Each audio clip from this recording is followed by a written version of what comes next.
Hey guys, another day, another Poshmark Q&A. Let's just get right into the questions. Hey Vanessa, I have a question for your next video or whatever. How do posh boutiques get away with selling like AliExpress stuff that is like a knockoff of a fast fashion store like Poly or a place like that? I was looking for one top and realized a lot of boutiques are doing this. Thanks. Hope you have the baby soon. I think by the time this video is up, I will have had the baby, so woo! So yeah, there are a lot of Poshmark boutiques that sell like knockoff stuff. I think they get away with it because they don't say that it's knockoff and they don't have words like dupe or inspired by in the description. So I think that's how they get away with it. People get away with a lot of things on Poshmark and it's like, how does that happen? But there's literally so many people on Poshmark, they can't police everyone. So yeah, unfortunately, people do get away with that. Okay, next question. Do you know when Poshmark is coming out with a feature to delete old bundles? If you already can delete old bundles, how do you do it? Sorry, I can't seem to find a way to delete these. I don't know. I don't know. That's one of the things that I'm so excited about because I have so many bundles that I just want to delete, like empty bundles, and I feel like that's such an easy feature. Like, why couldn't that have just been something that they came out with right after they announced it at PoshFest? Like, I don't know. But yeah, as far as I know, when I'm filming this video, it's not a feature yet. Hopefully it will be soon because I feel like, again, that's something so simple. Just friggin' Poshmark. Let us do it. Next question. Hey gal, I have a quick question about VAs and I know you're super knowledgeable about all things bots, which I'm terrified to use for obvious reasons, LOL. I'm on Fiverr and looking at VAs to help share my closet. How do you know if they are being truthful about using bots or not? I asked the two I'm interested in if they use them and they said no, but I'm still nervous, LOL. So yeah, honestly, you don't know. You just have to kind of trust them and go by what they say and trust their word and trust that they're being truthful. And I agree, that's really hard to do. I'm actually looking into hiring another VA.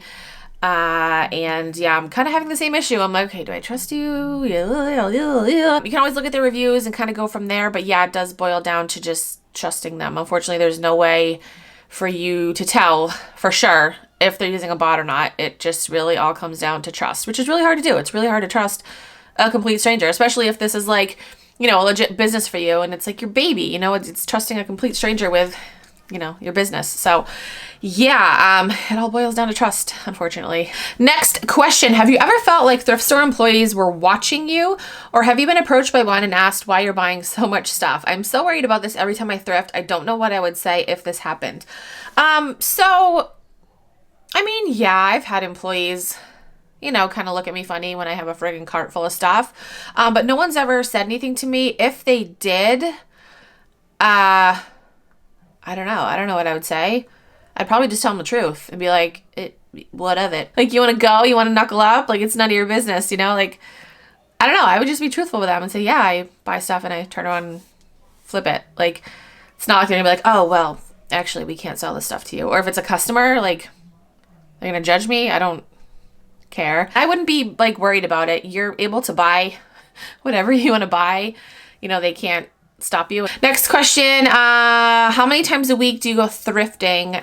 So right now it's once a week, if that, just because life's so crazy right now. I'm getting ready to have a baby. It's definitely going to change once the baby's here. I'm going to say maybe like, I don't know how often. I'm probably gonna have to switch to like online sourcing once the baby's here. Yeah, but that's what I'm doing now. Obviously with COVID, that just messed everything up.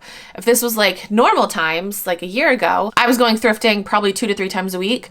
But yeah, now it's once a week, if that. And things are gonna change once the baby gets here. Hopefully things will change and COVID will go away and I'll be able to go more often, but we'll see.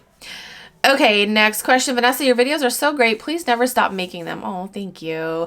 My question is, do you check comps as you go or at the end before you check out? And how much time do you usually spend in a store? So okay, so it depends. If I'm going on like a sale day and I need to like hustle through the racks and find all the good stuff before someone else does, then I'll check them before I check out. But if it's just like a regular day and, you know, I'm just chilling, then I will check them as I go. And as far as how long I usually spend, it depends. I would say roughly about an hour. I mean, it could be less, could be more, but it's usually about an hour. And the last question. Yesterday, I had someone ask if a jacket was a child size. It's described as a girl's jacket in both the title and description, and I included measurements. You mean to tell me between the title, description, and measurements, this person couldn't figure out that it wasn't an adult's jacket? What can you do?